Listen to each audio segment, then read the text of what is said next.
L'interface Wi-Fi est fournie avec un cordon qui se branche directement sur le connecteur CN105 ou CN92 de couleur bordeaux de l'unité intérieure et de par sa compacité, il se dissimule assez facilement.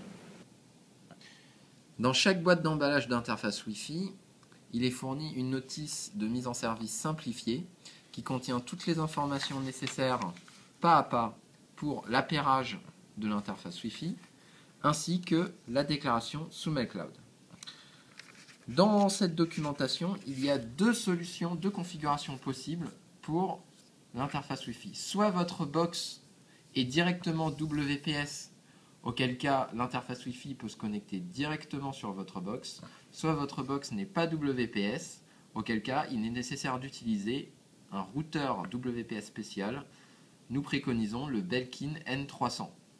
Donc dans la suite de cette vidéo, nous allons configurer avec un routeur Belkin N300. Pour brancher le routeur Belkin sur Internet, en le connectant, on voit que le voyant orange clignotant indique qu'il est alimenté en courant. Ensuite, de la box, on ramène un cordon RJ45 qu'on va brancher à l'arrière du routeur Belkin sur la prise jaune directement. Et on vérifie à l'avant que le voyant clignotant en orange devient bleu continu, ce qui signifie que le routeur Belkin est correctement connecté sur Internet. On va alors passer le routeur Belkin en mode paramétrage WPS. Pour ce faire, il y a un bouton sur la tranche WPS sur lequel on va appuyer pendant 2 secondes et un voyant bleu clignote, ce qui signifie que le routeur est en attente du signal WPS de l'interface Wi-Fi. Avant de passer l'interface Wi-Fi en mode WPS, vérifiez que la LED numéro 3, celle du bas, clignote en vert toutes les 5 secondes, ce qui signifie que l'interface Wi-Fi communique correctement avec l'unité intérieure. Une fois cela fait, à l'arrière, il y a 2 boutons WPS et Reset, et en appuyant sur le bouton WPS pendant 2 secondes, 1, 2, à l'avant, la LED numéro 1 clignote en vert toutes les secondes, ce qui signifie qu'elle est en attente du signal WPS du routeur. Et lorsque la LED devient verte en continu pendant quelques secondes, ça signifie que le signal WPS est bien passé et que l'interface Wi-Fi se connecte au routeur Belkin. Donc là, la LED verte est en continu pendant 5 secondes, ce qui signifie que le signal WPS est bien passé et que l'interface Wi-Fi s'est bien connectée au routeur Belkin.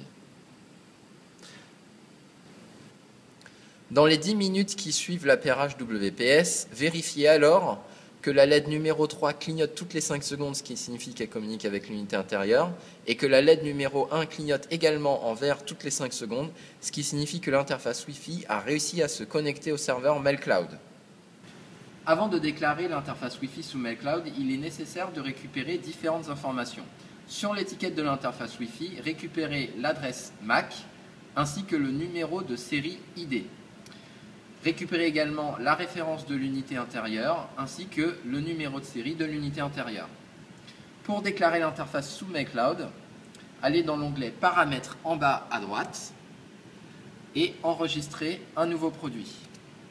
On accède alors à une page où on indique l'adresse MAC et l'identifiant de l'interface Wi-Fi.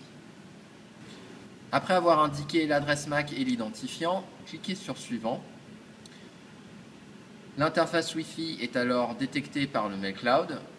On crée une nouvelle installation et on indique les références des unités intérieures ainsi que la date de mise en service. L'unité intérieure est une SLZK25VAQ et on indique alors dans les champs obligatoires la date de mise en service et d'installation. Et on clique sur Suivant. On peut créer alors un nouveau bâtiment.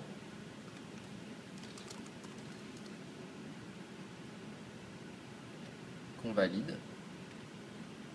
On peut définir des nouveaux étages ou pas. On peut définir dans chaque étage des nouvelles zones ou pas. Et on indique le nom de la chambre Et en sauvegardant, on choisit alors une image soit existante, soit une image de base. Par exemple, le lit. Et lorsqu'on sauvegarde, on nous demande si on veut enregistrer une autre interface Wi-Fi. Non. Et on peut alors contrôler l'interface Wi-Fi et son unité intérieure depuis l'application MailCloud.